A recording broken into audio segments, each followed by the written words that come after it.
and welcome to another episode of Book It. I'm Ronojoy Banerjee. 2017 marks the centenary year of India's third Prime Minister, Indira Gandhi. And on that occasion, a new biography on her has hit the stands. Indira Gandhi, A Life in Nature by senior Congressman Jairam Ramesh.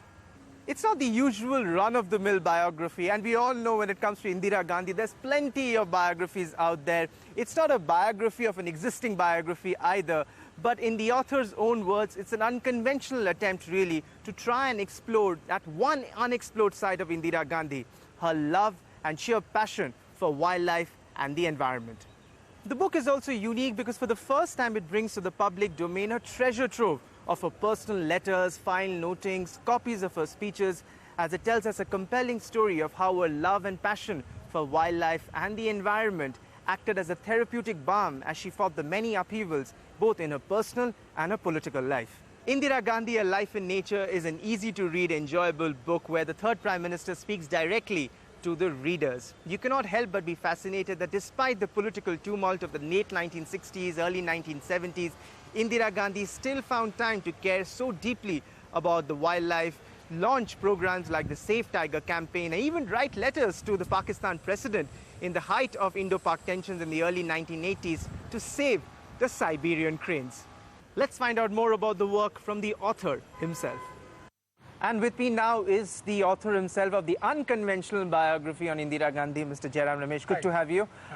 What has prompted you into writing a book on her love for the environment, wildlife? Because this is really an unexplored side that you've given us. Well, that's precisely the reason why I wrote about it, because she's been explored, she's been excavated. You know, there was very little to explore, one thought, you know, till you came out with this book. So many biographies about her, so many people have written about her, continue to write about her. Yeah, she is compelling and she is charismatic. She's also controversial. Right. So I tried to find out who the real Indira Gandhi was, and more importantly, not who I thought she was, but who she thought she was. So this is that biography. I mean, she saw herself not as a politician. She saw was a reluctant politician. She was very reluctant. She was a politician by force of circumstance. She was born into politics. She grew into politics.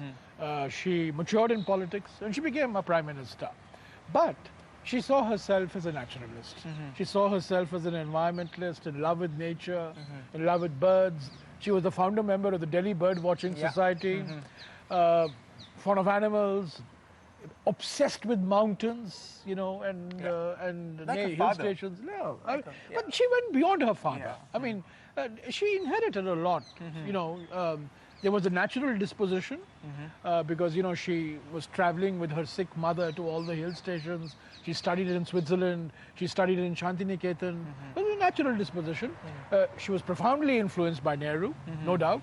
But I think this obsession grew as the years moved on, and she converted what was a private passion into a public calling during the 16 years that she was Prime Minister. What I find most interesting about this, in fact, which is what I also say in my review, is the fact that you use primary sources, and therefore it is, you know, confounding that nobody has sort of stumbled upon this sort of this trove of literature that is available, and you can see that when you were the environment minister, that helped you also for you. This is no personally. secondary material. Absolutely. This is no oral history. These are no recollections. This is not. These are from her. These are her words. Almost. This is not a biography of previous biographies. You know. So if you get what I mean, but this is primary archival material lying in the National Archives, lying in Nehru Memorial, lying in the Smithsonian Institution, lying in the BNHS, the Bombay Natural History Society. So lying in archives, primary material, Indira Gandhi's letters, her notings, her file, you know, her file observations, her letters, as I mentioned, her speeches, her messages, her drafts of material that she used publicly. So this is actually Indira Gandhi herself speaking. I mean, there's very little of me in this book, actually. There's all, I mentioned it at the beginning, that this is a biography where the subject is speaking. It's not a biography in which the biographer is pontificating about the subject. Right. But you were the environment minister, and that's when you've said that you really sort of stumbled upon her legacy. Her legacy as in terms of... We have a Forest Conservation Act of 1980. It's still there. It's entirely her doing. We have a Wildlife Protection Act of 1972, entirely her doing. We have a Water Pollution Control Act, 74. We have an Air Pollution Control Act of 81, which she made even the State very Public significant. Control Board, The State Pollution Control Board, the Central Pollution Control Board. Yeah. Today's environmental structure, you know, the laws, the institutions, the political importance that is accorded to environment. I think the Ministry of Environment was created by Mrs. Gandhi, and she was the first. And Indian Forest Service, as and you the mentioned. Indian Forest Service, she was, I mean, the Indian Forest Service was created much earlier, but it came into being when she was Prime Minister. The Ministry of Environment, that's the most important. I mean, she creates the Ministry of Environment in 1980, and she's the first Minister for Environment till she's assassinated on the 31st of October, 1984. So, in many ways, this is not just, you know, it's not just history, but it's also understanding today's situation and how we got to where we are today through the lens of a Prime Minister who was Prime Minister for 16 years. And as everybody knows, she was a politician. She was a 24/7 politician. She was buffeted by political crisis. She had economic crisis, but she found the time for nature. She found the time for environment. And that's why one of the, you know, I agonized about whether to follow a thematic approach in the book or a chronological approach. And finally, I selected the chronological approach, you know, year by year, 66, 67, 68, all the way up to 84. But the reason why I adopted the chronological approach was I wanted to show that in each year, in 66, she was grappling with political issues, she was grappling with economic issues, and then suddenly she creates this niche for nature. 65, 66, 67, all the way up to 1984. And that's why this book is like a diary of sorts, you know, diary, you know, as ice based on the material that was available. So what I try to do is locate her decisions on nature and environment in the broader political and economic context in which she functioned, because she was Prime Minister and she had big issues. Prime Minister at a time when the country was going through this tumultuous phase. Personally, she was going through tumultuous politics was turbulent. Politically, it was so turbulent. Politics was turbulent. Yet she found the drive, the willingness to actually. I mean, she's going to war with Pakistan and Bangladesh, and she spends time on the Wildlife Protection Act. And then 1983, you know, at the height of our problems with Pakistan, because Pakistan is, you know, aiding the militants and the terrorists in Punjab, she writes to the President of Pakistan and the Prime Minister of Afghanistan on the protection of Siberian cranes. So, you know, numerous examples like this from 66 to 1984. You know, the last thing she does, 28th of October, 3 days before she is killed, she wants to go to Srinagar, and she wants to see the Chinar change its colors, which she has never seen, even though she's been going to Kashmir since 1934. So she goes to Srinagar, she sees the Chinar change its color, she goes to her favorite sanctuary, Dachigam, you know, and comes back, and she's unfortunately, you know, assassinated 3 days later. You know, you said that one of the reasons why you actually delved into this was also to find out who she is as a person. Who she thought she was. Who she thought she was. Yeah, so absolutely. how do you think then her love for wildlife, nature, shaped her as a human being? Well, you know, in the cover, you see, there is she said on the 24th of November, 1969, as an only child whose childhood was invaded by the turbulence of a vast national upheaval, I found companionship and an inner peace in communion with nature. I grew up with love for stones, no less than trees, and for animals of all kinds. I have always felt that closeness to nature helps to make one a more integrated personality. This is when she spoke to the IUCN, the International Union for the Conservation of Nature, on 24th of November 1969. This is her first public speech. I mean, she's been Prime Minister for 3 years, but she's been having one crisis after the other, political crisis, economic crisis.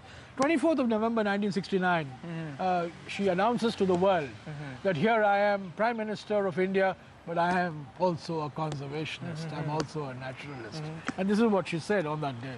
It's such an interesting piece, and you've mentioned, I think, if you could turn to page 67, and where the passion, the way she would even scrutinize newspaper reports. Oh, absolutely. All right. And here there was a what? It was a renovation of the Lodhi Gardens being done by the NDMC. Yeah, we're right next to it. We are right next to Lodhi Gardens. And there was an editorial in Hindustan Times that said that that it would destroy the best example in the country of a natural, well-wooded park that served as lungs of fresh air. 25th of September 1967, she writes a note to Karan Singh, who was then the Minister for Tourism and Civil Aviation. And as you read out, the newspaper editorial that the Prime Minister was referring to expressed grave apprehensions regarding the plans afoot that would destroy the best example in the country of a natural, well-wooded park that served as lungs of fresh air. You know, that the editorial said, I understand that the NDMC have a plan to improve Lodhi Gardens in Delhi, presumably to develop it into a greater tourist attraction. This is a letter to Karan Singh. This is a letter to Karan Singh. I hope the tourism department has been consulted by the local authorities and nothing will be done to spoil the beautiful oasis in the capital, the oasis in the capital. Today's editorial on this subject in the Hindustan Times makes me apprehensive. Could you look into the matter? I mean, but this is just an example. I mean, every day she was bombarding Karan Singh and other cabinet colleagues with some note or the other. And there was an element of frustration also that the other ministers in her cabinet did not quite share her angst about possible environmental degradation. The common perception is that Mrs. Gandhi, Indira Gandhi, was this great authoritarian personality. But you know, in this book, the chief ministers are defying her. Arjun Singh defies her, VP Naik defies. These are chief ministers whom she has made. You know, they won't be chief ministers without her. But whether it is Bahuguna, whether it is N.D. Tiwari, Arjun Singh, VP Naik, or Barkatullah Khan or Hardev Joshi, she's badgering them, she's persuading them, she's cajoling them, she's putting pressure on them, you know, to protect wildlife or, you know, to save, to cut down on the deforestation or to show greater sensitivity to issues of the environment. And all the CMs are basically keeping her in good humor, saying, yeah, we're doing it, we'll take action. But she's frustrated because, for example, she writes to VP Naik repeatedly. She's very keen on New Bombay. And VP Naik is very keen on Back Bay reclamation. And she's telling VP Naik, look, give more priority to New Bombay than Back Bay reclamation. Arjun Singh wants to replace large acres of sal plantation in Bastar by pine, eucalyptus. And she's aghast. She's angry and she keeps writing to him. Bahuguna, Billy Arjun Singh wants this Dudhwa sanctuary to be declared, and Bahuguna is dragging his feet, and finally it takes 4 years of badgering by Indira Gandhi to have the Dudhwa tiger sanctuary declared. So, you know, she was...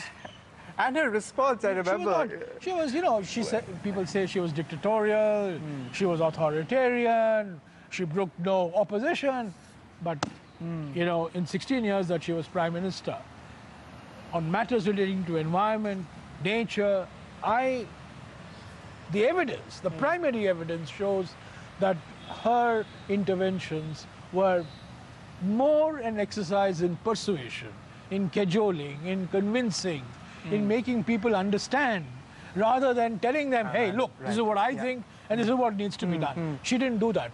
I think, you know, this was a process of public education. And I think in some parts of the book I've talked about it, she was very conscious of the fact that India is a poor country. We need jobs, we need investment, we need cities, we need urbanization, we need factories, you know. So we are always walking on two legs. You know, she did not lose sight of that.